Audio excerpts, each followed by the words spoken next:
Welcome to the Blackburn podcast. It was a wet and windy one away at Preston. Hopefully the fans that went have dried off and ready to listen to our take on all things Rovers.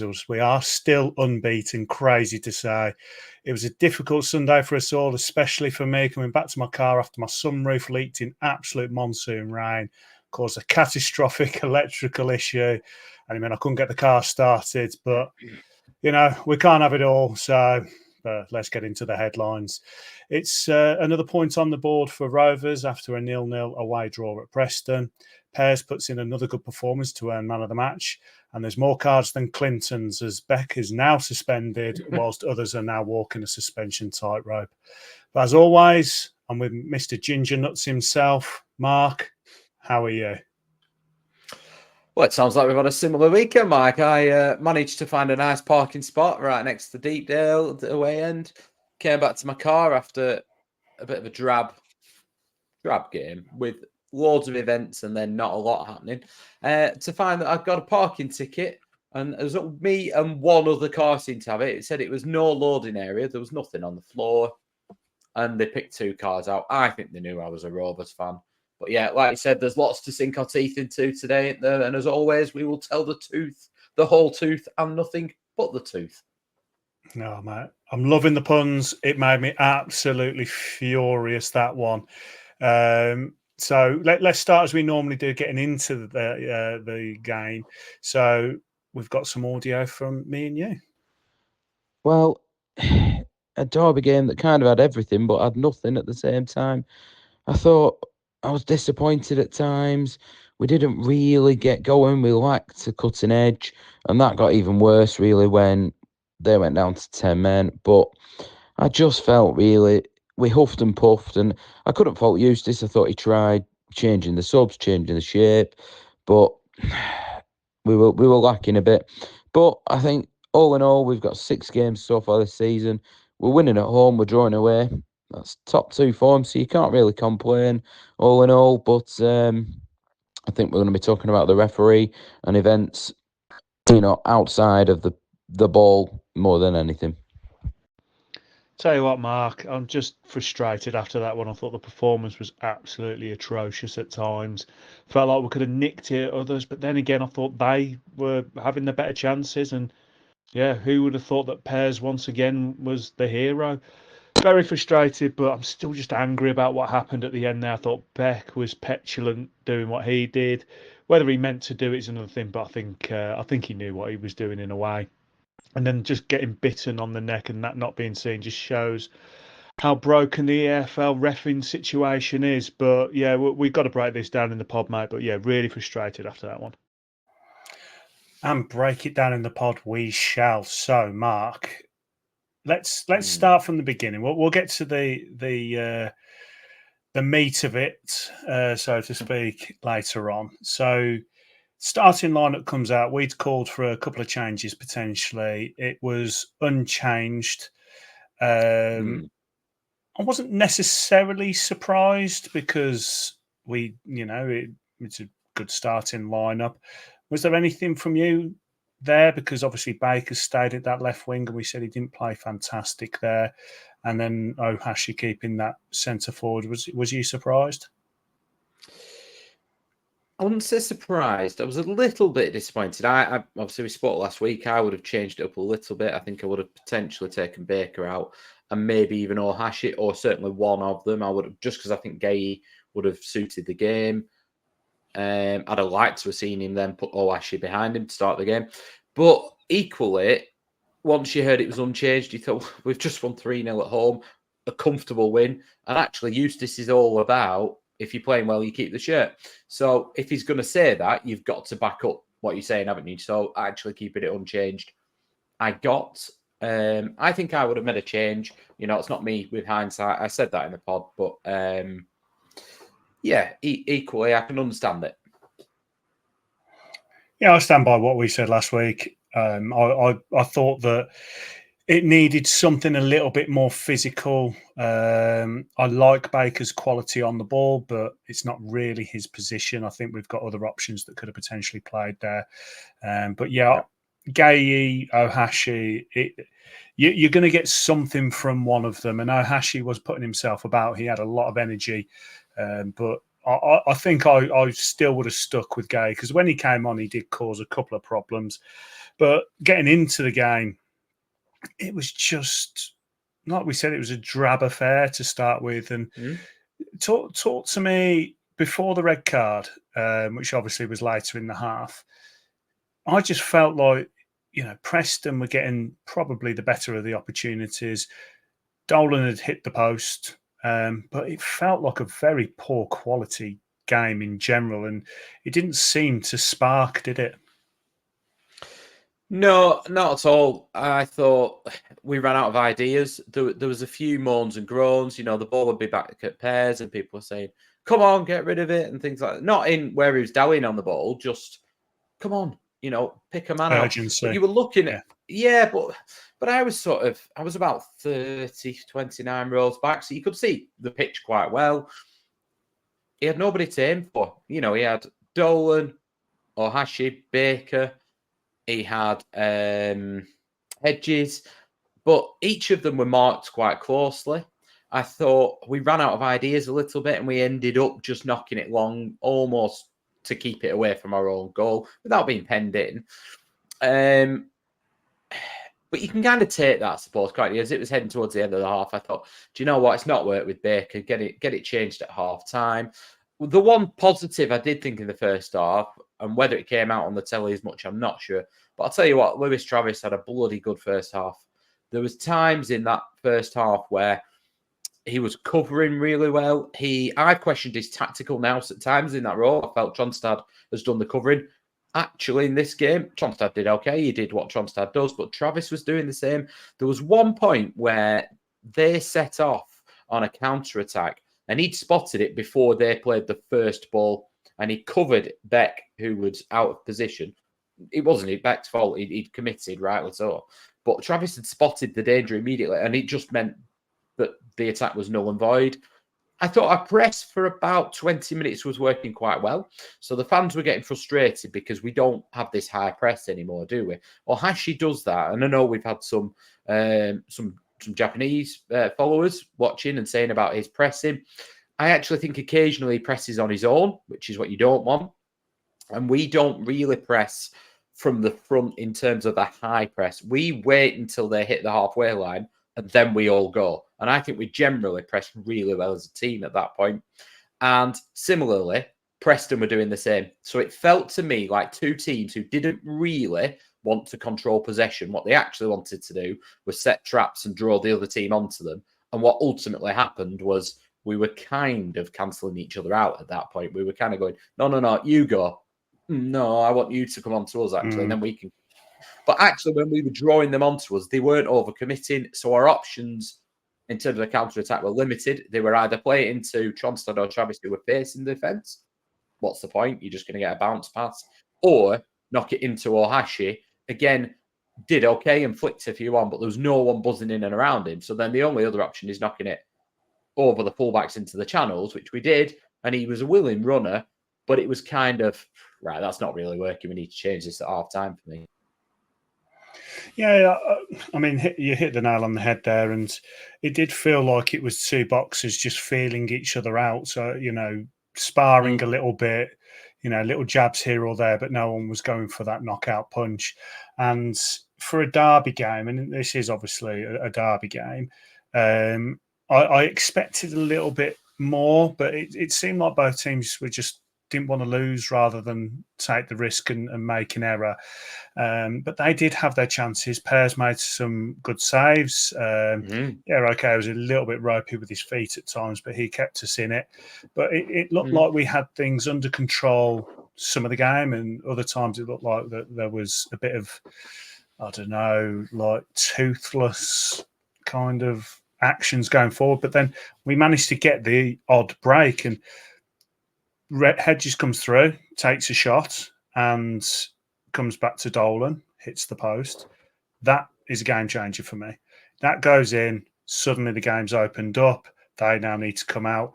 And when that didn't go in, I just thought to myself, this is just going to be one of those days. It's not going to go for us. We had a shocking corner routine that just didn't work. And we've said about set pieces being irritating to us last season. And this is the first time I've really got irritated this season. In fact, no, there was the end of the Norwich game, wasn't there? First, was it end of Norwich first half? Yeah. Oh, God. Like, I hate stuff like that. It's like, just come on, let's just go back to simple and just lob it in there. I just thought it was going to be one of those days, but with the Dolan shot, let's just quickly talk about that one.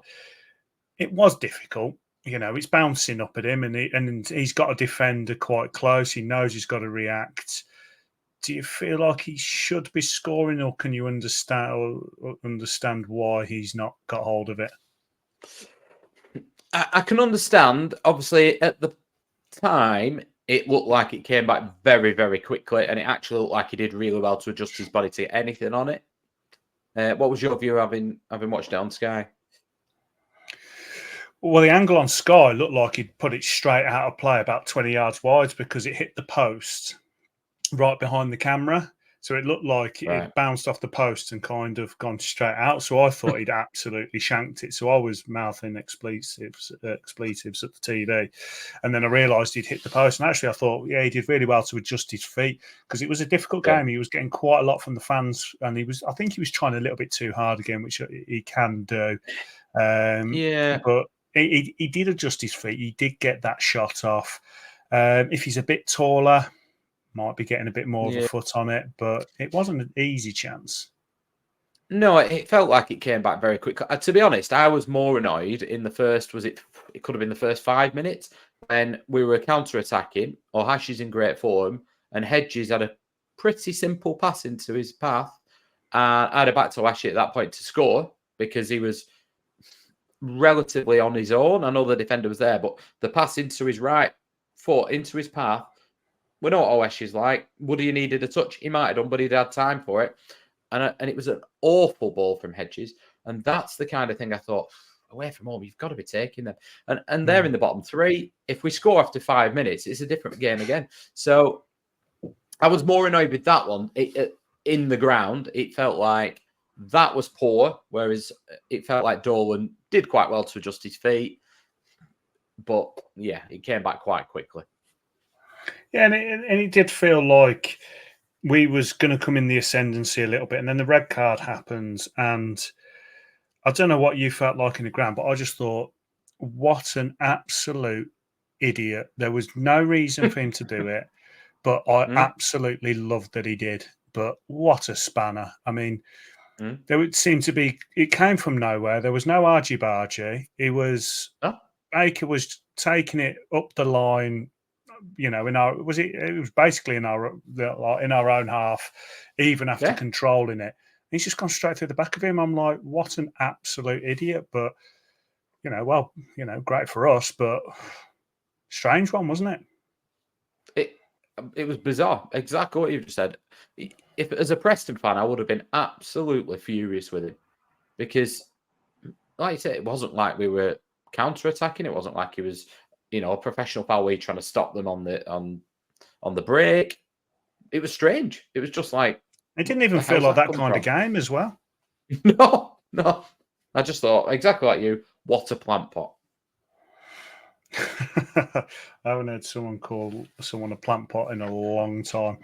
I mean, I thought that was going to change the game. Obviously, Baker doesn't come out for the second half, and Gay comes on. There's a bit of a shifty with the formation. I felt at half-time that seeing that change, actually, we're really going to get at them now. We're going to get some opportunities, and we're going to take control of this game. It just didn't happen, did it? No, absolutely the same. And at half-time, I have been critical a couple of times of Eustace. I felt like he's not changed it quick enough. But do you know what? He reacted to the sending off. It probably helped because we had 5 or 6 minutes before half-time for them to have an assessment of it, because I think they would have done something anyway. So this gave them chance, right? That they've gone out to 10 men. What are we going to do? Brought Gay on. I was delighted with that because it meant Ohashi stayed on as well. I thought, Ohashi will get in these pockets. We'll break them down here. Gay will cause some trouble. Didn't work out that way. So I was then really happy with Eustace reacting again. And to me, I couldn't fault Eustace in this game. I know some people have said, oh, well, we went not to lose.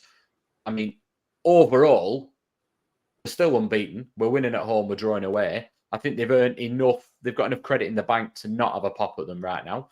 But equally, I don't think Eustace could have done much more. I mean, if we were watching the game and we were in charge and you'd have said, right, change it at halftime, get a nice early change, get Gay on, keep Ohashi on, you've got goals in the team.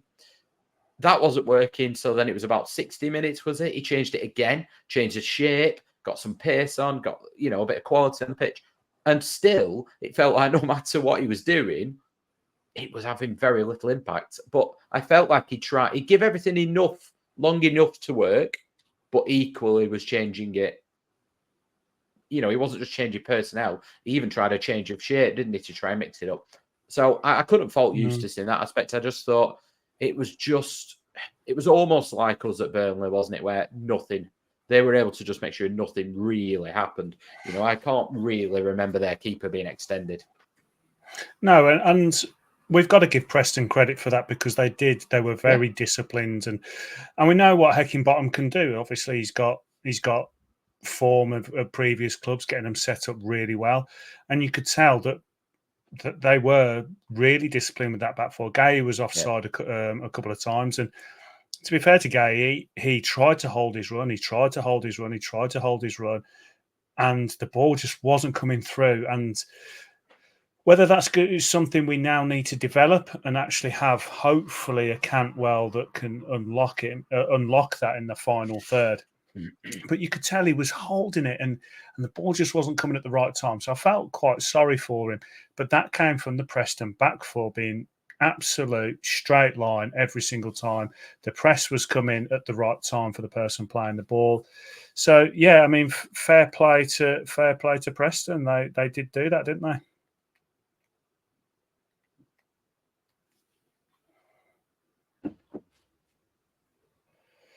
Right, sorry, we had a couple of technical issues there. Let's carry on. So, Mark, we lost you a little bit there. Let's continue the conversation.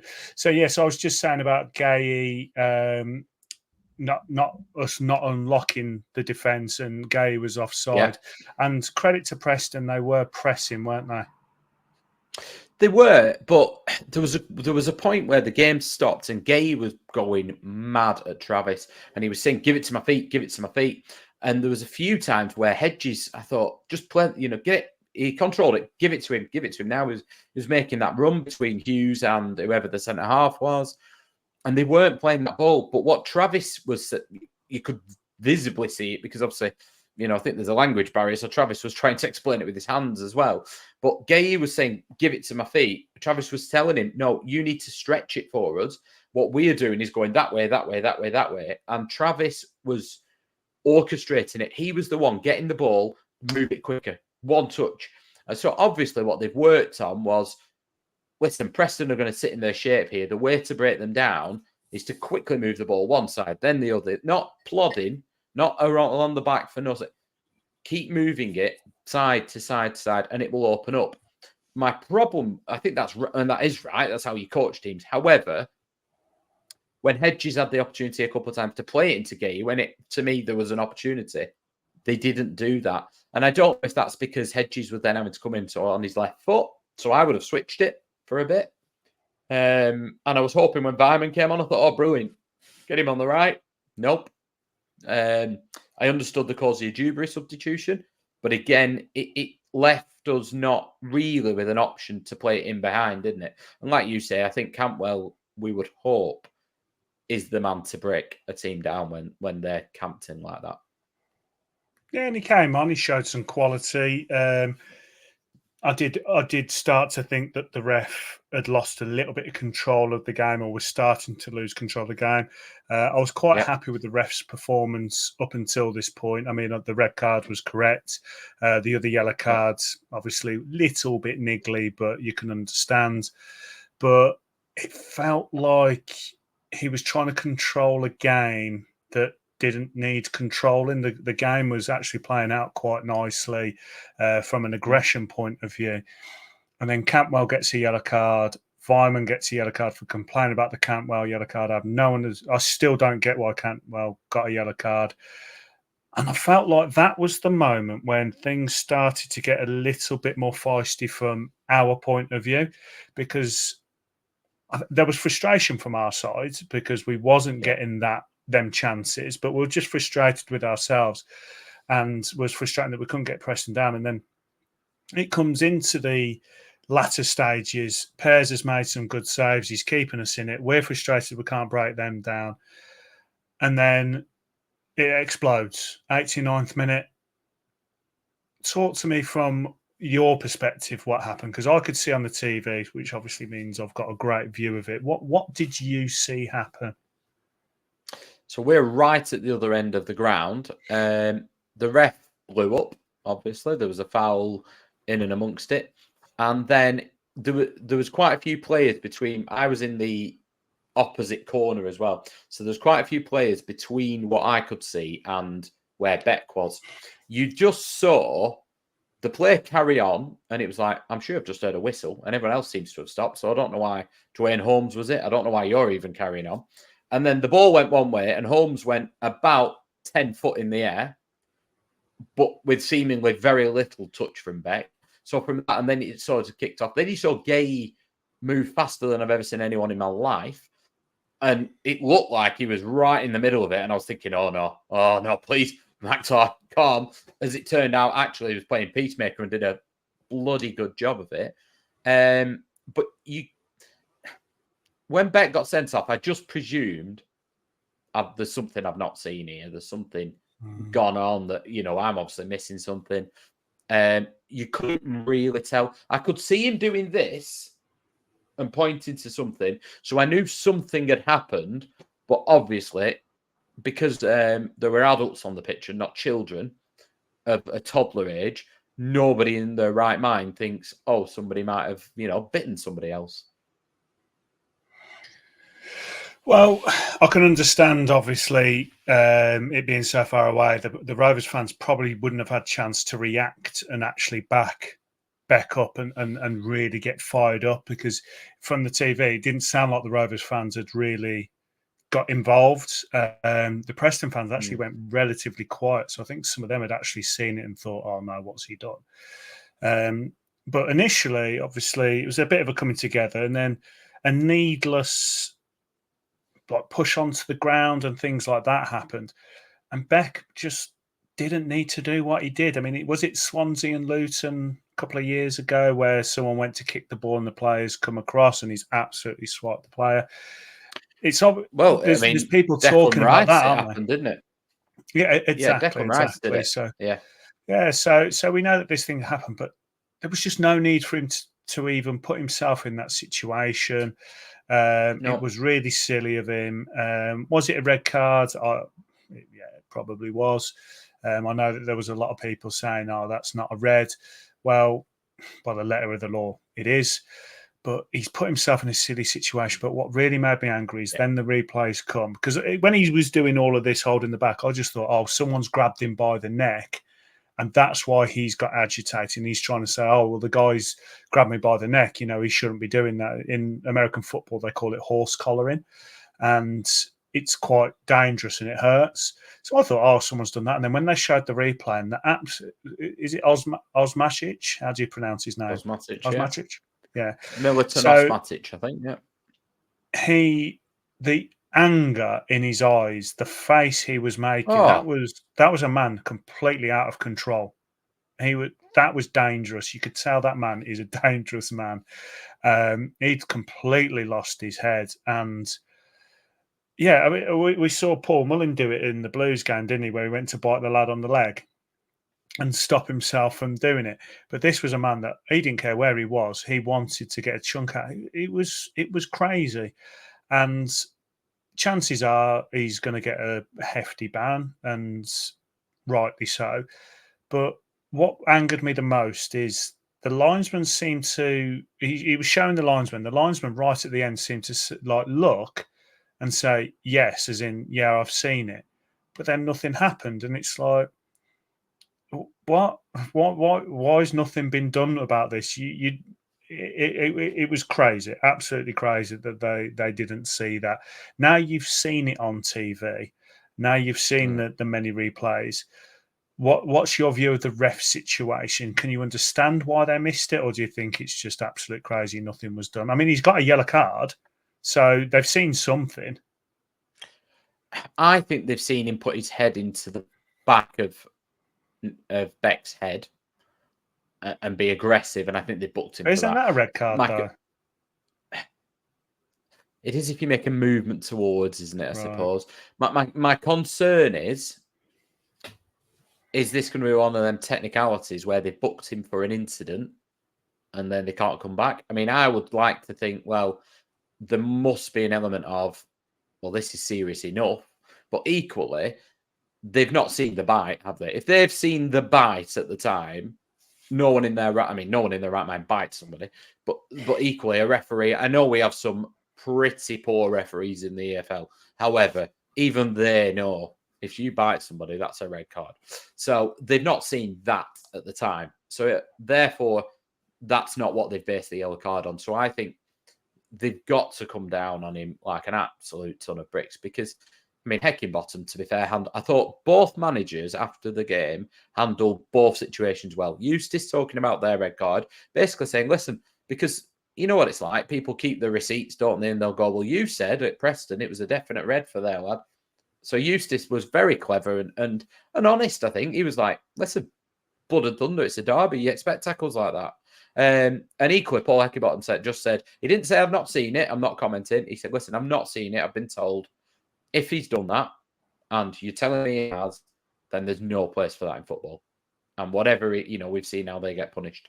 And quite right too, because, I mean, as an adult, if somebody loses their head, headbutts someone, hits them, kicks them, not great, but you understand slightly that reaction. Yeah, I just don't get where anyone's brain goes to bite somebody. I just don't understand it at all. And he was absolutely, like you said, he was absolutely out of control. And I mean, Travis hasn't seen it, has he, from a couple of feet away? He's seen him like a bit of a kerfuffle. Their lad's seen it. I think that might have been Ali McCann. And Gay's seen it. And Gay, to be fair, has possibly shown the most restraint of the lot. He's kept Beck out the way. He's seen it and just moved the other lad. I'll tell you what. But what is Osmatic even thinking? I can't put it into words. I really can't. I don't understand somebody's psyche of that as a go-to. I really don't. I mean, I'm for obvious reasons, I'm a lover, not a fighter. However, I just still wouldn't think, if somebody really put it on me and I had no option, I don't think my option would be to bite them. I just don't get it. It wouldn't even enter your head. I was about to say that. I mean, I've played a hell of a lot of football, 5, 6, 7, 11 asides. I've got into plenty of situations where I've got angry. I mean, I've never actually punched anyone at all, not even in a normal fight.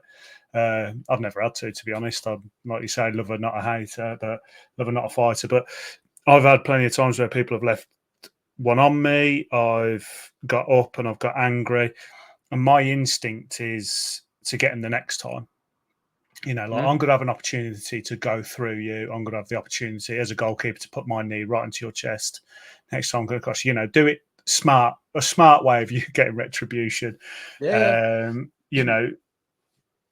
I say smart, I mean, it's still silly, but you know what I mean. Like you say, whether someone headbutts someone, punches someone, you can understand that reaction. But to actually bite someone is the most...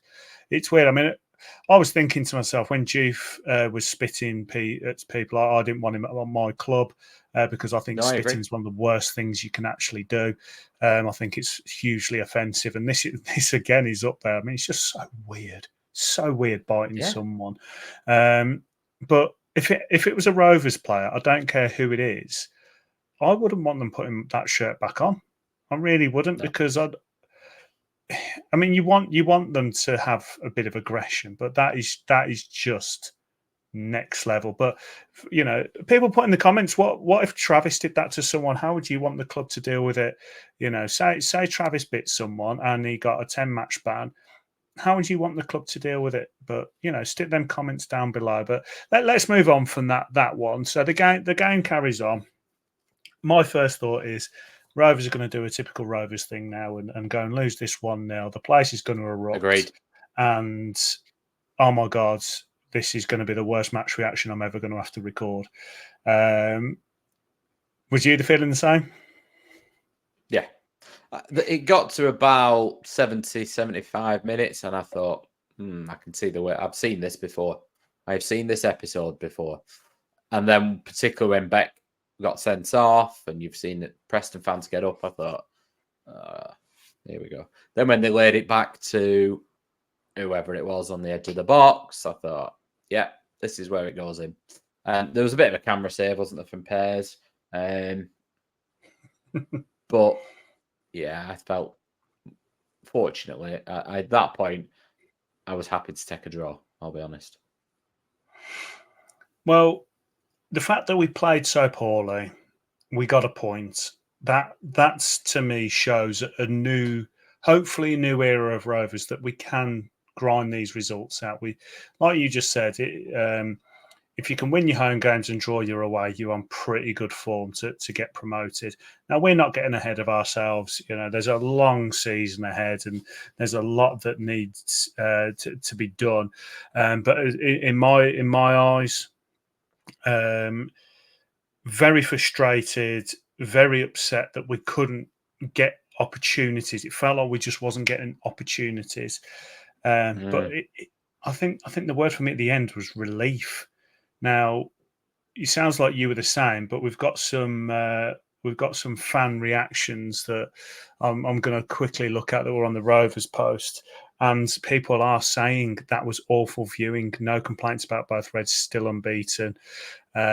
Tommy put missed opportunity, should have made more of that, had to hold on at the end, which is what we're saying. Bad day at the office for the majority of the team. Some people saying 2 points dropped, but actually, based on the flow of the game, in a way, I think you could argue saying it was a point gained. Possibly the worst game of all time, someone's put. So what was your feeling at the end then? At the end, I was like, yeah, let's just box that one off. Let's forget about it. I was disappointed for the majority of the game. I think the biggest disappointment for me, though, you can draw games, you can lose games. We kept a clean sheet. There's lots of positives from that aspect. But it was how little we created. That's my concern. And when you look now at the stats, even before the game, I don't know if anyone's seen them, but I think we're 22nd before the game for XG, which I know people don't particularly like these stats, but that's basically how good of chances you've had and how many goals you should score. The flip side of that is we are then second in how many goals we've scored compared to what we should be scoring. So, all right, does that mean that we've got really clinical finishers? Yes. The concern with that is if you're not creating massive chances, at some point do those worldies from Ohashi and players like that dry up. And you prefer, I think the old adage about strikers is, doesn't matter if he's not scored so much, it's when he stops getting the opportunities that you worry. That's my worry a little bit, is actually we're not creating loads. And then against 10 men, to be honest, I did turn around and, my brother was there. He travelled all the way down from Newcastle, so it could be worse. He could have had to travel all the way back in the rain. But I said to him when they went down to 10 men, I just thought that might not be the best thing for us, that. Because they were going to always lose the majority of their ambition from that point onwards. And as we saw at Burnley, a very well-coached team, which Heckingbottom teams are, can make it very difficult. And I wasn't sure we had the creativity to break them down. I think if Cadwell had been 5 or 6 weeks down the line, great. But I did think we'd create more than we did. So that was disappointing. No, I agree. I mean, I came away from it. There was an XG stat. I think it was 0.09 for us or something ridiculous. And it was quite embarrassing. But like we said, played poorly, didn't make chances, but we still got a point. So you put out the 3-word review. Did you get any favourites in there? Yeah. So somebody's quoted one of everybody's favourite songs, my neck, my back, my I'll not finish it. And he's put my back, my neck.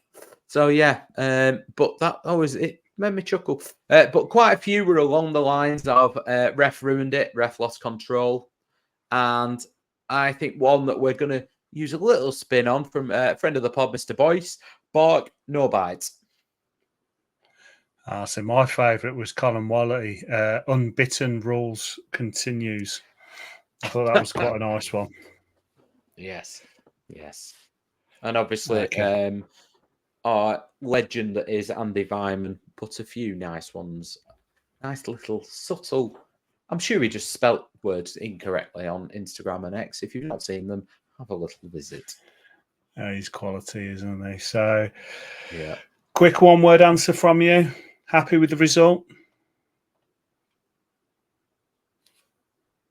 Yes. Now. Yeah. You. It's not one word, but I think so. So I'm going to say yes. Yeah. It's better than a loss. We'll put it that way. But we move on to playing at home on Saturday, another midday kickoff, this time against QPR. So moving into the QPR game, looking at their results, they've come off a draw against Millwall, losing 2-1 to Palace in the cup, a draw against Sheff Wednesday. They beat Luton. So bit of a mixed bag there. Are they a team that you think we should really be doing well against? They're 14th. They've got 1 win all season. Yeah.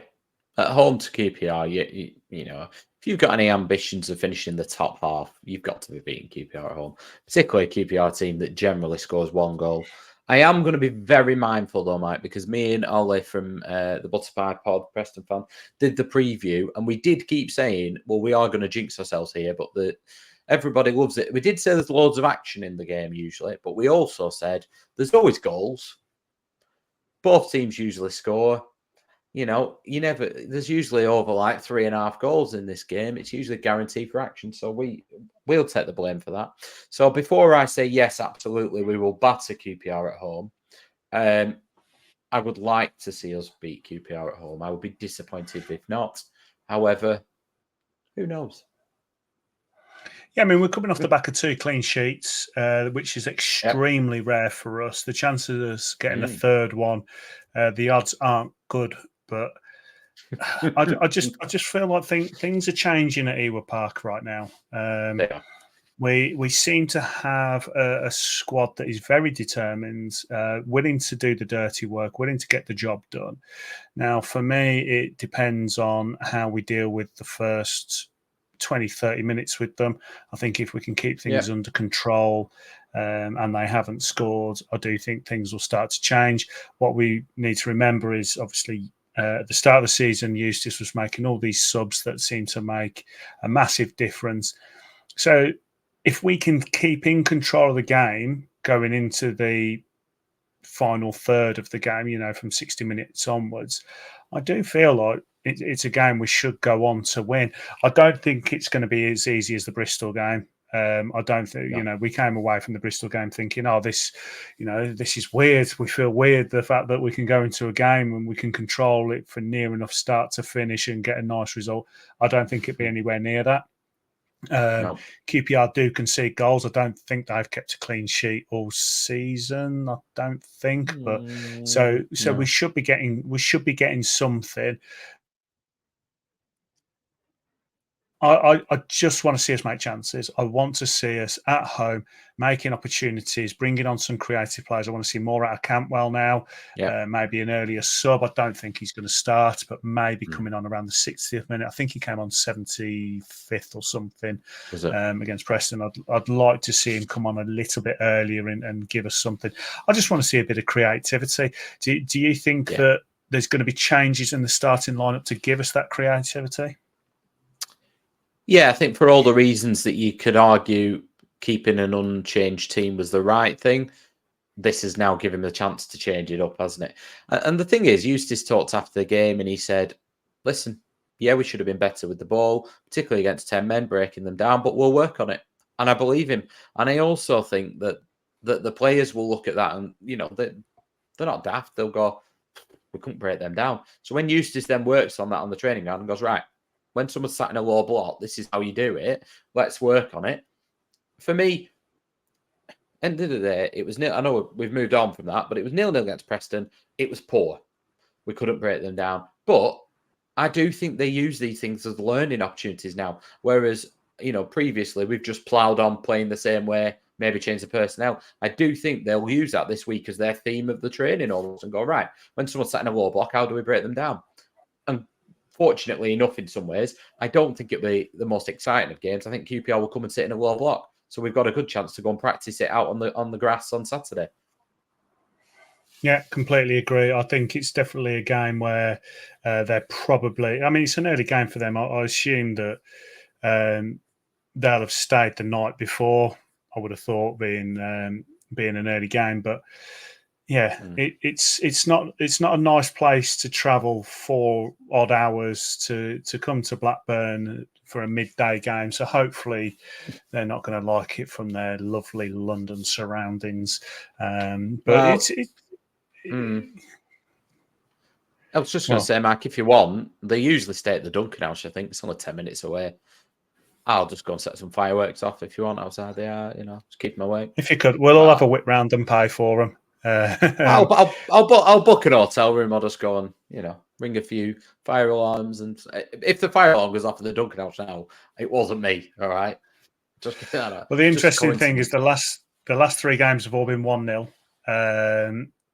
Form would tell you that this has 1-0 written all over it, but if there was a Hitch's bets or a Mike's bets, that might be the one that I'd be going for as a nice 1-0. Have you got any score predictions? Or do you not want to jinx it?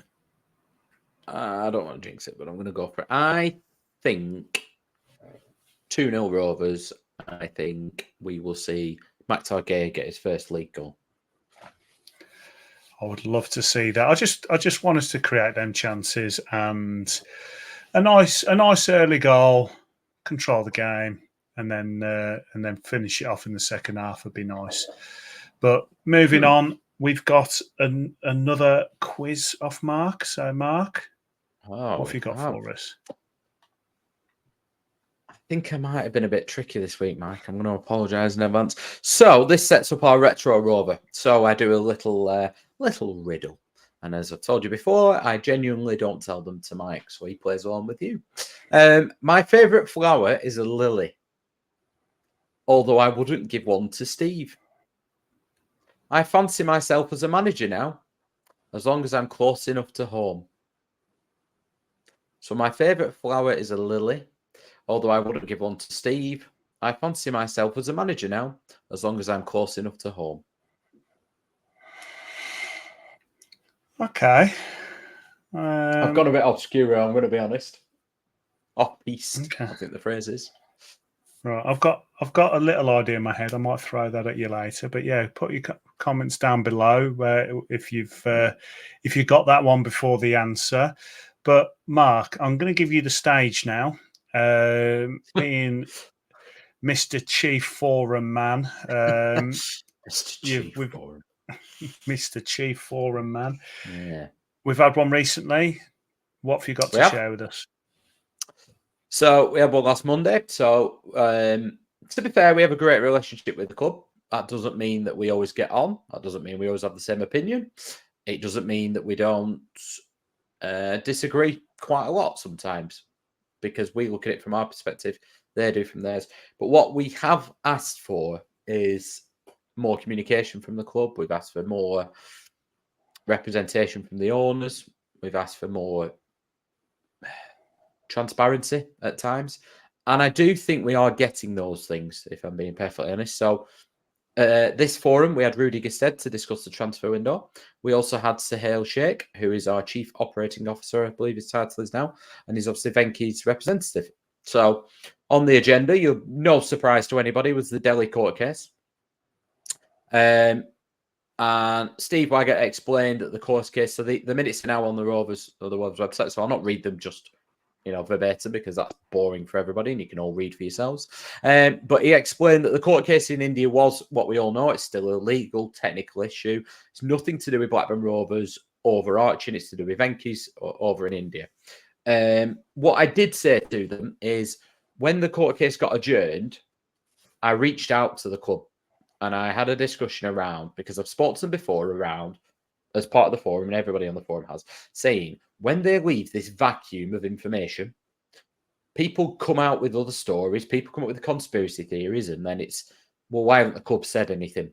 When we've spoken to them before, what they've said is, the difficulty they've got is, Steve Waggett is an employee, I mean, he's a director, but he's an employee of Venky's ultimately. He can't come out and talk about an issue that's to do with his boss's parent company. So I understand that dilemma, but what I'm saying is I don't really care in some aspects. I care about Blackburn Rovers, and I want this void of communication filling. What the club did this time, to be fair, as quickly as they could, so the court case got postponed on day one, say, and it was about 5 o'clock English time, I think. That's 4.5 hours, if my clocks are correct, further forward in India, so that's like 9:30.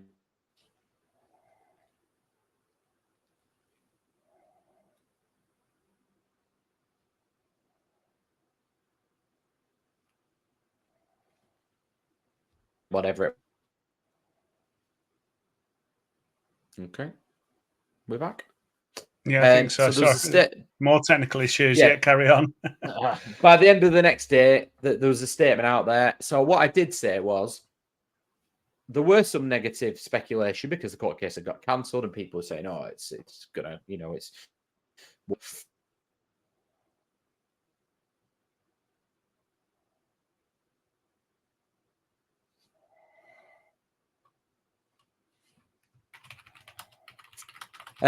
So he said, what I basically said to them was, please, will you keep doing that in future? Whenever something comes out, so if the next one's delayed again, can you come out and just say, listen, X, Y, and Z's going on?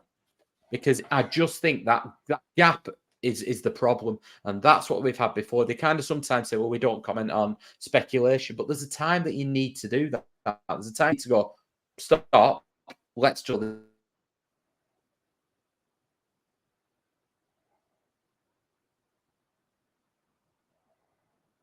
this communication.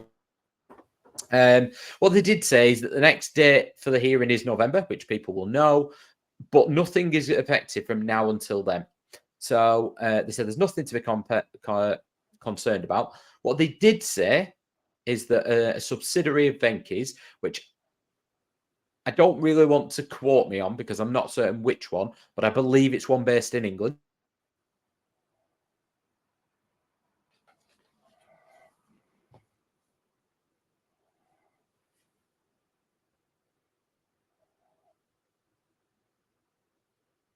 On Company's House, oh my God, by the time dinner arrives, the world's ending. We are being wound up as a club. I said, please, will you just put some statement out? If that happens, it's going to happen. Put something out and just say, listen, it's something. So they have put, they said it can go in the, in the minutes. It's fine. They talk about it. So they said that it's a property. There's nothing to be concerned about. It was a property company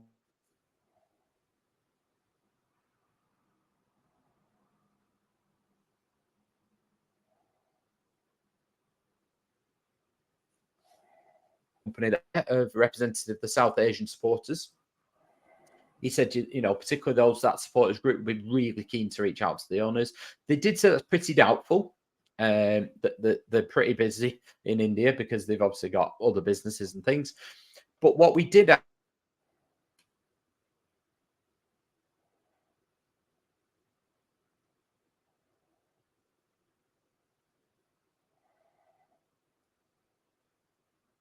ask fingers that that meeting does happen. Whether it does or not, I don't know. But we did push back on things. So, for example, we asked about, well, hold on, you're telling us it's not affecting the running of the club, but we've had £20 million in from Adam Wharton or circa that.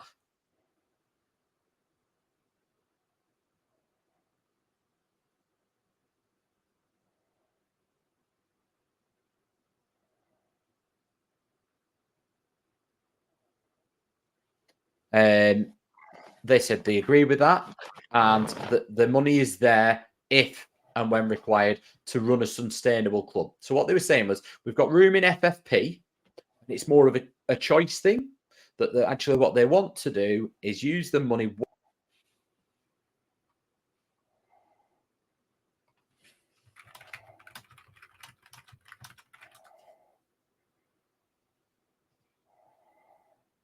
Why and spent 20 million on the next Sam Gallagher and next Ben Brereton? It doesn't work. Well, are we as fans going to go, oh, we spent that, so that's all right. You don't need to spend anymore. Well, no, we're not. So they were saying they'd rather a different model of lower risk, if you like, buying Todd Campbell's that could have a high sale value, but also keeping money there for if needed. So if we get to January and we think we need to invest, that kind of thing. And I'll come on to Rudy in a minute. So then what somebody did ask was, why are we not investing that? You know, if we're getting that money, the only way you progress as a club is to invest that in your first team. And what they said is basically there's no guarantee of success. The two players I've just mentioned, Brereton and Gallagher, was circa what, 11, 12 million pounds in fees? Did we get the return that we really expect from that? If we went and bought Jay Stansfield for £10 million, would that guarantee us getting in the playoffs? I don't know. I would say probably not, though, would be my guess. So they're saying that it's not that it's an outright no, but there's got to be a real sound business case for it. We talked about, Rudy Gestead talked about the new recruitment team and the way it works. We asked about, who gets the final say and that kind of thing. What he did say was he felt that it was difficult. So the first bit of the transfer window, we asked why it came in two clumps. Did the fax machine not work and all that kind of, carry on? He said basically the first clump of players were already on their radar. They were already on the scouting system. They were pretty nailed on ones that people knew. I mean, Andy Vyman, McFadden don't need scouting. They were already on the system, and they knew they needed these players, and they were all happy in terms of a recruitment team, including Eustace, that they were the right profile, the right price, the right player, bring them in, done. But then they looked at the rest of what they felt they needed, and they weren't happy with those names on the list. So then they had to go and do the scouting and the recruiting at that point for the others. That's why it took a period of time. Fair enough. So what he said is they didn't want to just buy players for the sake of it. So if we get to January, and they did speak about, we've got a certain, X amount of money in FFP and our money, that we need to use it wisely. And if they feel they'd be paying over the odds in January, and we weren't at risk of going down, or it wasn't, a massive issue between us getting in the playoffs and these kind of things, they won't be overcommitting. What they want to do as a club is say, no, that's the value of the player that we're bringing in. We'll pay it, but we're not paying any more. And they feel that they get more value in the summer. So they did say expect more business in summer windows ordinarily, unless something, a bit of a rabbit out of the hat. Fine. I then asked about Greg Broughton's policy of renewing players and that kind of 18-month cutoff that he kind of said, I think he might have openly said, if they get to 18 months, they either sign a new deal or we look to sell them.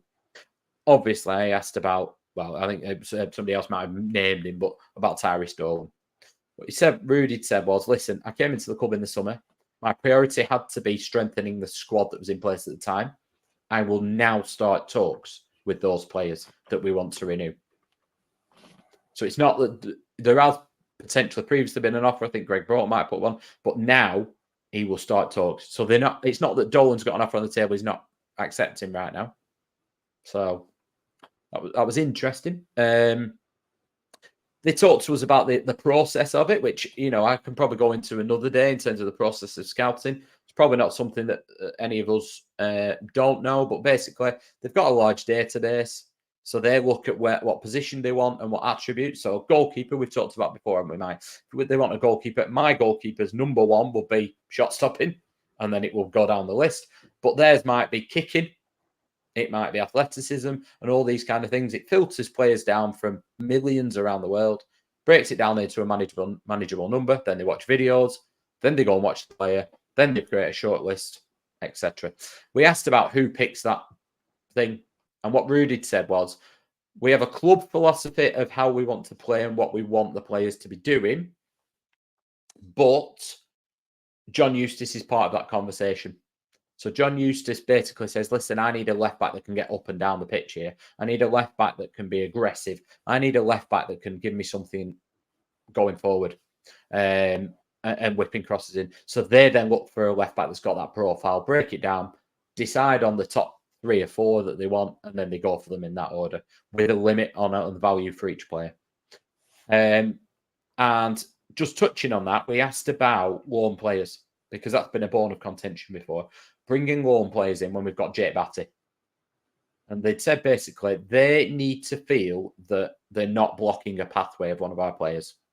So whether our players are not quite there yet, or whether this player is going to be way beyond the level of the current squad, that's the reason they will bring a loan player in. So they're not going to just block pathways up, which we talked about before, for the sake of it. But equally, if Owen Beck comes in and strengthens the squad, and Jake Batty's not at a level yet we'd feel comfortable with Jake Batty playing 30 games if Pickering got injured. But equally, Jake Batty can go on loan, and we hope this time next year he'd be comfortable doing that. That kind of suits both. We've got some cover that we need, but Batty can go and play. So that's their kind of philosophy around it, which I thought was pretty fair enough, to be fair. We talked about various other things, kit supplies, etc. What they did say is kit supplies. They ordered 13,000 a couple of years ago. They upped it to 15. They've got 18,000 in place now. They placed an extra order, and all of them have gone. So they have got another load coming in November. They've just been surprised, I think, because they've never sold that amount for a long time. And then the only other thing of note, really, that we talked about was they asked about they brought up about the club making money, and they'd said they made quite a large amount from YouTube, and they're thinking of making a Rovers podcast, Mike. Obviously, it will nowhere near be as good as this one. But yeah, they are thinking of doing almost like a Rovers Matchday magazine type show, I think, is what they're thinking. Which, to be fair, we've got quite a few fans who are visually impaired or don't get to the games. And we don't have a Matchday programme, which is a bone of contention. But they're thinking of putting a visual out there and an audio version of that, really. So, yeah. Well, Mark, fantastic update there. I think there was a bit of technical issues at some points during the start of that. So apologies if you missed any. Hopefully you all got the gist of it. If you didn't, put in the comments below. And Mark's really good at coming back, replying to some of them comments. But all the minutes will be out relatively soon. Are they already out? They're on the Rovers website. Yeah, if you go to Rovers website, go to fans section, fans forum. They're all there from today to whenever. 1990, what was it? 2002, I think we started. Yeah, and we really appreciate, Mark, that you go, obviously, as fans, like not just the followers of this podcast, as fans, we appreciate the fact that what the forum do, and we love the fact that you come on here, you explain what's been said and everything, and I think there's a lot of trust now with the fans that we've got the right people in the right places to ask the right questions, because I think before it felt to me like there was a lot of emotion leading the conversations, like people are just angry, so no matter what's said, they're just angry at that response. And that's not anyone in particular or anything, but Rovers have been through quite an emotional roller coaster for the fans. And I think now we can see there's elements that we're still really not happy about, but the fact that, like you said, as long as they're communicating with us, as long as they're explaining their situation, we get it. We get some things like we're intelligent people. We can understand that, like you're saying, that some things can't be discussed, but also from the flip side, there's still some frustrations there, and it's great that they've come out. As for them doing a podcast, tell you what, not sure I'm too happy about having a rival, but another rival. But to be fair, it's the future, isn't it? They've got to have their finger on the pulse. But the trouble is I don't want it to be like one of these. If they do it, I don't want it to be one of these where they're just kind of the mouthpiece of the media team, just putting out there what they want to put out there as, like a bit of propaganda, so to speak. There's some really good ones, like the New England Patriots NFL team that I follow. They've got their own one, but actually the people that do it, they seem to be allowed to speak their minds and talk about things, and they do question what the organisation does. They question the coaches, they question the players, and if it's like that, then fair play. But I just can't see it being like that. No. And I think what you said there, Matt, I know people have a pop at times and they say, oh, people aren't asking the right questions or they're not pushing back to the club. We do. It just, you might not always get the answers you like. And I think a couple of things I would say is, one example, season tickets. So we talked before about cost of living and how, please, can you reduce prices? They did reduce them. They're now, I know, let's not get into the stages and the phases of them and how much they were in the end. But the initial price was $349. Now, I know there's other things to that and how late they got them out. So you only had one wage cycle. And I get all of that, and we talked to them about that. But for simplicity, the way it was $349 for an adult season ticket. It's been $399 a few years ago. So it's come down. The club banked on increasing 10% season tickets, whatever you think of it. Now, they've kind of probably used the Sky money, I think, to subsidise that a little bit. But that's a drop of about 310,000, because we were saying, the prices are too dear to get people to come. You need to reduce them. Now, people still say they should be 150 quid, all that kind of thing. But as the club pointed out, they paid almost £800,000 additionally on top of what they're already paying for the last 2 years in gas and electric. And our season ticket income is around 2.1 million, I think. So you can see their problem at the same time. At the same time, I'm still of the argument, 150 quid, if you doubled it, great. Get double the people in the ground. But it's not that simple, as we see. One thing I would say as well is, people say, how can you get on the forum? We're always trying to make sure we've got as diverse a group as possible. Now, sometimes people say, well, why have you talked about that in any other business? No one cares. That's not a big issue. But equally, everyone's got the right to have their say. And I don't always agree with everything everyone says on the forum, but that's why you have a diverse range of people. But we are looking to keep it as diverse as possible. If you're from a supporters group that isn't represented, it needs to be a smallish number so you can have a decent discussion. But equally, we want it to be as diverse as possible. So we're starting a junior fans forum. We've got members from a lot of the supporters groups.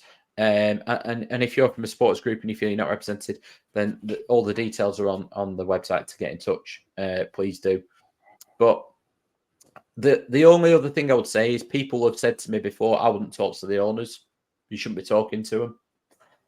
I'm more of a mindset that not talking to them is not going to do anything. I might talk to them for 4 hours and tell them, listen, what you did in the past was appalling. What you need to do now is this. Please, will you talk to us more? Please, will you do this? And actually, nothing might change. But at least they've heard my opinion. At least they've heard, and it'll be my opinion, or whoever's on the forum, and we'll give a range of views, and people won't just pussyfoot around it. But at the same time, at least we know they've heard it. It might make no difference. I can't guarantee it'll make a difference. And they're not doing it for publicity, because they've not even told us to say anything. But it's in the minutes that they'll take it to the owners to consider it. So hopefully they will speak to us, and it can be the start of some communication, because I think that's been severely lacking. No, and that's brilliant, and thanks for the update. It's important that fans keep up with the minutes as well. I see a lot of people on X making comments and so on, and a lot of it's misinformed. So make sure if you're going to make a comment, if you are going to start putting stuff on X, make sure you are informed, read these minutes and so on. But so cheers for that, Mark. So Nope. we're going to move into the mailbag now, but it's not really the mailbag that because I've done it a little bit differently this week. So I've actually been delving into the comments that we've had on some videos, some of the posts we've put out, and some of the things I've actually seen. And there's just 3 quick topics I want to do. We're just over an hour now, so we're coming to the end of the pod. So we're just going to do some quick ones. So based on something that Jeff Hoyle had actually commented, saying following on from the biting incident and after Buckley getting suspended for throwing the ball at an opponent, what punishment do you think Haaland will get for his effort? Now, apparently, he's going to get nothing. VAR looked at it and said it wasn't an issue. So that's a weird one. The biting incident, what do I think he's going to get? I think he's going to get a 10-match ban and a hefty fine. Mark, do you think it's going to be something along those lines, or do you think it's going to be... Is that what Suarez got? Suarez, first time, second time? So I think Suarez was 10, but my mate was telling me that he thinks this guy's going to get 20 because they've changed the rules. But was that Suarez's second time biting somebody in England as well, or did he do one when he went to Atletico Madrid? Oh God, I don't know. Remember now. He did Ivanovic, didn't he? Oh, no, it was one was World Cup, wasn't it? With every alleged racism and the World Cup. Yes, so or they weren't punishable. That would have been World Cup. They weren't punishable, were they? By yeah. So 10-match ban should be at least 10 match. There's just no place for it. No place for it. Absolutely not. And it begs another comment, another question, which was from a comment, which VAR, do we need a dumbed down version for the EFL? And this is something that I've discussed with mates down the pub and so on. Now, all the games now are filmed on iFollow and so on. And for me, could we have a dumbed down VAR? It's a risky one, but I think there's potential for it where refs could actually have, something on the sideline where they just say, look, we have seen something here quite egregious that needs to be looked at, like a biting incident, like a punch, something like that. So not necessarily for offside, not necessarily goal line technology or anything like that. But if there's something absolutely obvious that has been missed from a violence point of view or a sending off, I do think there should be something there. Do you think there's a place for it? I don't like VAR. I've been in Premier League grounds where you just don't quite know what's going on. My concern would be you can't do it like the Premier League, can you? Because if you had somebody in the their van or wherever they have them at Stockley Park, the standard on the pitch is poor enough. So who the hell is going to be in there? God knows. I think the only way you could either do it is either have the referee's assessor up in the gods or wherever they sit with a monitor just going and flagging something up. But for me, the way it should work all the time is that if a club appeals and you get 2 a game or whatever it is, and it's got to be things like there's been something serious here, then the referee goes to a monitor and gets whatever angles are available to him, and he makes the same decision. As in he goes, it's my decision, I'm the referee, and it can still be looked at after. But if he looks at those angles and then doesn't send Osmatic off, well, then he needs banning as well, doesn't he? So that kind of thing. I think if Rovers had have said, well, we'll stop a minute here, have another look at that, then fine. And equally, at the Dingle Dome, that might have meant we won 2-1. So, yeah.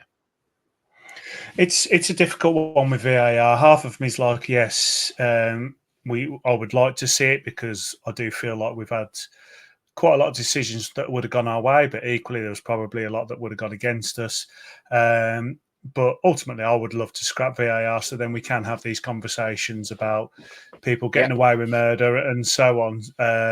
It's a difficult one. Put your comments down below what you think on that one. The next one, Pears. What needs to happen for him to be dropped now? This is a difficult one because we're not in the Carabao Cup. No. The FA Cup doesn't start till January, so unless it's an injury or a suspension, he's going to be dropped for an error, and we don't we don't want to see him make an error because it goes against the club. I've seen some pretty dodgy distribution from him now and again, a few little miss kicks, but he hasn't done enough to be dropped, has he? He has not necessarily upped his game, but he's been a lot more effective between the sticks. What do you think needs to happen for him to be dropped for Toth? I think he'd need to have quite a downturn in form, and I think it'd have to be 3, 4, 5 years. Basically, I think the confidence in him from the back four needs to go again, like it did when we got to the Sheffield Wednesday situation, where that would, to me, was then untenable. If there'd have been somebody waiting in the wings realistic then, I think they'd have come in. Right now, I wouldn't take him out. And I don't see him as our long-term keeper, but I wouldn't. I think he's stepped it up a bit. I think he's looking decent enough. Yeah, his distribution's not great at times. Yeah, he always looks liable to make an error of one description, usually a ridiculous one. But actually, I think Ainsley Pears is playing all right at the minute. So if you took him out, Toff's got to perform really well, hasn't he? Because then you're stuck. What do you do? Start taking him out. So I think it's got to be some sort of erosion of the confidence from the team in him. Yeah, and it's a difficult one to replace a goalkeeper. It's normally injury or suspension. If we'd still be in the League Cup and Toth had come in and played a few games and had absolute worldies, then you can kind of understand the change then. But he's got clean sheets. Pears has clean sheets. He's playing quite well. And whilst people aren't happy, and I do believe he is on borrowed time, he's doing the job. So what needs to happen for him to be dropped now? It's going to be a few games. He'd have to start making pretty bad errors. And like I said, people losing confidence in him for a good few games. So I'm afraid to say, for the anti-Pears people, I think he's here for a good few games yet. And then the last quick topic, Unbeaten Rovers. How long will it continue? So we've spoken about how this is extremely strange a situation. We are unbeaten. We're one of the only clubs unbeaten now in the full English professional pyramid. We're playing QPR this week. How long do you think it is going to continue? I think the problem with the Championship is you would look at our fixtures and go, most likely the next few games, Coventry away. Tuesday night, defeat. But the Championship is a Championship. It wouldn't surprise me if it was Saturday, if I'm being perfectly honest. Plymouth are on a bad run. That's usually what Rovers do, isn't it? But I think right now, Rovers are answering a lot of questions that I have had of them. Can they do it when we are playing this sort of team? Can they do it when we're playing this sort of team? My one concern is our lack of creativity right now. And Gay's still not scored in the league. There's a lot of positivity, but quite quickly you could say, well, Gay's not scored in the league. Cantwell's not fully fit yet. Vyman keeps picking up knocks. How long before Hedges is injured? You could quite easily see this turning a little bit. But yeah, how long do I think it'll continue? I am going to say don't make the trip to Plymouth Argyle. Yeah, I'm always trying to be realistic. I'm quite positive about the club at the moment in regards to the transfers we've made, the squad that we've built. I'm a big believer in Hedges being still one of the players that makes the difference. When he's firing, we fire. When he's not, we don't.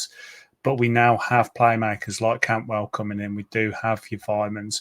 So because we're not over-reliant on one player, maybe two, like we have been, I'm a little bit more confident that it will continue. But we're going to have a game that's going to come up. We're feeling confident and we're just going to get absolutely tanked and everyone's going to get really upset. And what's going to be interesting is how we react to that. as a club and as fans as well, because Yes. we do have a relatively negative fan base at times where, one thing goes slightly wrong and everyone's like, oh, that's it now, we're going to get relegated and, we're going to go into administration, that's it. We have got that in us as fans. How long? I think it is going to be a longer way trip, like you say, where it's going to come undone for us.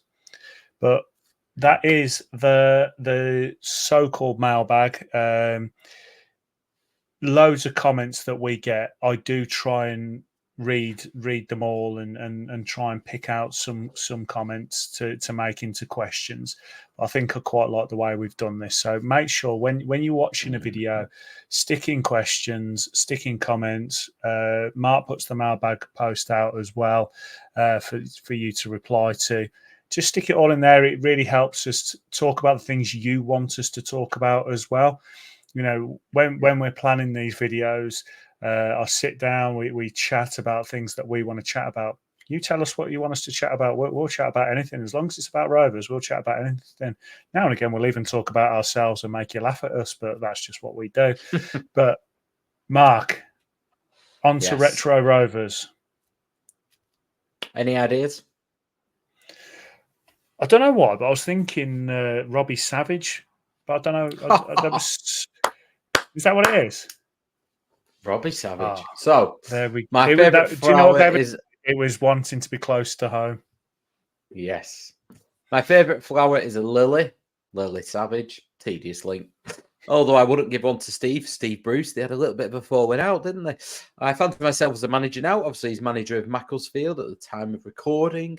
As long as I'm close enough to home, because as he famously said, he wanted to move from Birmingham to be closer to his family, who I believe were not closer to Blackburn. But he did move to Manchester. Yeah, but he did move to Manchester, which was closer, was his valid point. Yeah, basically, he wanted to come to Mark Hughes' Blackburn Rovers, didn't he? But thoughts on Robbie Savage then and now, Mike?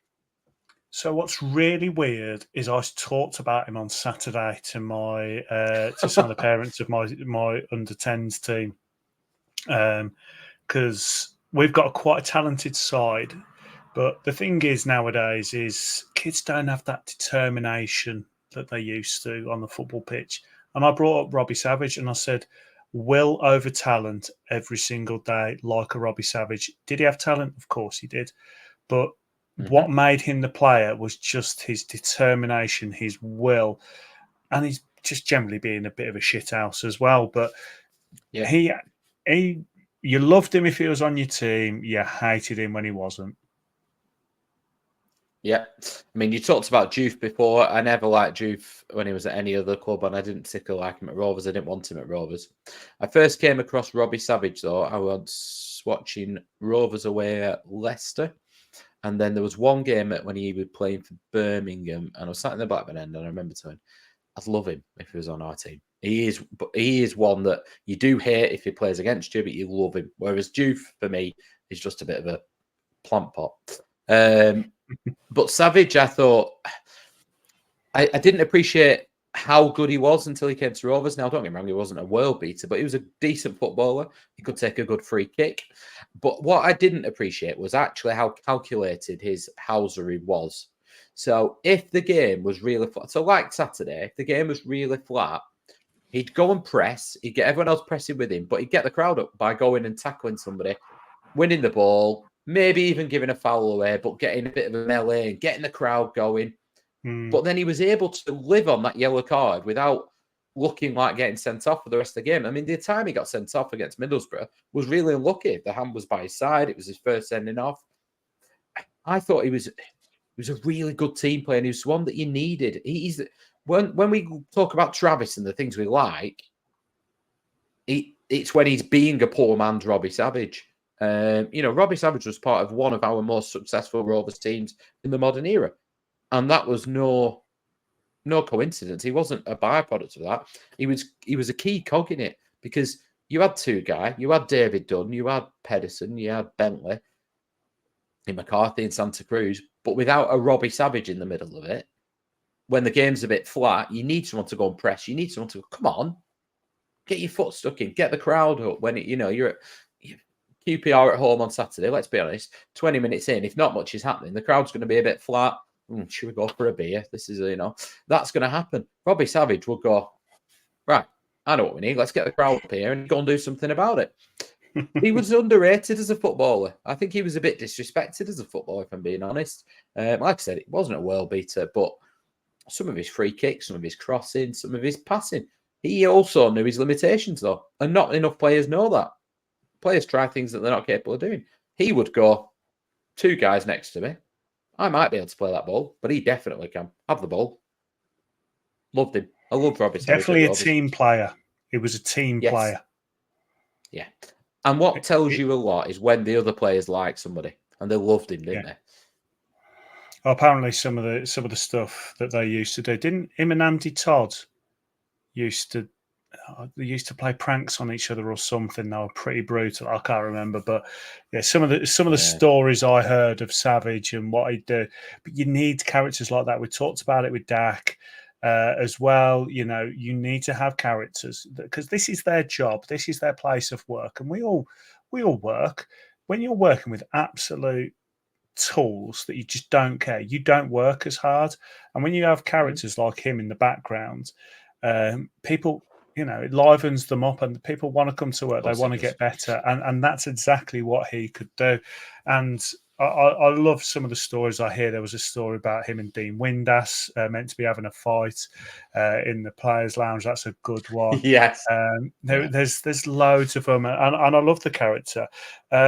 Quick question about him: how would you rate his time here? I thought it got curtailed quite early, but I thought he set the tempo for Mark Hughes' team. And I rate Mark Hughes' team as one of the best I've seen at Rovers. For me, when I talk about Eustace now and I'm saying, Arteta, Labore, I think they embody that. I don't think, obviously we had Kenny Dalglish's Rovers, which was just unbelievable, wasn't it? And that really was skill and hard work. But Mark Hughes' team I loved it. That for me, that was a proper Rovers team. A little bit of an underdog, but they could mix it up. If you want to have a go, all right, we'll go then. If you want to play football, we'll out football you as well. And they had no fear. They go away to Old Trafford and have no fear. And for me, Savage set the tempo for that team. So on that basis alone, I rate his time at Rovers really high. It was one of the most successful times, one of the most enjoyable times watching Rovers. The reason I ask is I saw a conversation on X, and I'm conscious that we've been nattering for 1 hour 22 minutes now, so we will wrap this up, people. But I saw people talk about Savage and then Lee Carsley, and Lee Carsley was getting absolute pelters for having a terrible career with us. I thought that was a little bit harsh on Lee Carsley. What did you think of Lee Carsley's time with us? So Lee Carsley played for us at the back end of our relegation season, didn't he? And I thought he was average. We then went down to Division 1 and we were a poor team. And he discovered how to take penalties when I don't think I'd ever seen him shoot before. And he was one of the best penalty takers I've ever seen. He used to just run up, no nonsense, ping it with his latest top corner every single time. I thought he was a bit of a box-to-box player. I thought he was quite average. And then he left because somebody wanted. Was it Derby that wanted him because he could move back to the Premier League? I seem to remember him kicking a bit of a stink up about it. And I thought, you're not that good, and you're kicking a bit of fuss up about leaving Rovers. And look at the team we've got, and obviously, we got promoted in style. So I've never particularly been that fond of Lee Carsley because I didn't think he was that good. He wasn't that much of a loss, and I thought he felt he was better than he was. I dislike him even more now he's not picking Adam Wharton. So, yeah, people can have a pop at him for me. Yeah. No, it was just, like I say, slightly, it just came into my head when we were talking about Robbie Savage. But, yeah he was, Lee Carsley was getting absolute pelters on Twitter. And I was like, I remember him wanting to leave. But obviously, because I'm down here and I don't get the Telegraph, my uncle used to send it to me, but I didn't get to read all of them. And that was the way I got my Rovers news back then because, it was the easiest way. But yeah, it was just an interesting one. But no, Robbie Savage, he was definitely someone that just had that energy. So people put down below what their favourite Robbie Savage moment was, because I'm sure there's plenty. But Mark, it's been a pleasure. Once again, we've nearly reached 90 minutes of a podcast. This is becoming a regular occurrence, but I do enjoy talking. Enjoyed it? Yeah, there's got to chew the fat, haven't you, mate? There's lots to, lots to sink our teeth into, as I said before. But yes, I've tried to refrain from the puns. I did have a few more written down, Mike, I'll be honest, and I thought I can't say that. I was going to put I didn't think we were fantastic. I thought I was stretching it too far. So, yeah, I always enjoy it. Love having a little natter about Rovers. I think somebody put in one of them that they'd love to see a mailbag episode. Yeah, fine, if that's what you want. Let us know. International break, we'll crack on. Yeah, definitely. We've got a list of topics we want to cover. Mark's got a parachute payments one that we haven't had a chance to talk about yet that we want to talk about. But yeah, if there's any questions, we're going to put something out. But if there's any questions that you want to ask, it could be about us, it could be about Rovers, it could be about England, it could be anything. Stick it down, and we do collate them, and we will do a special mailbag one. But Mark, always a pleasure. Never a chore. And it is never a chore talking about Rovers when we are unbeaten and we are doing things on the pitch that we enjoy. Maybe a bit more bland this week, but we hope that it's going to be better this Saturday. So like, subscribe, share the podcast, and we'll see you next week.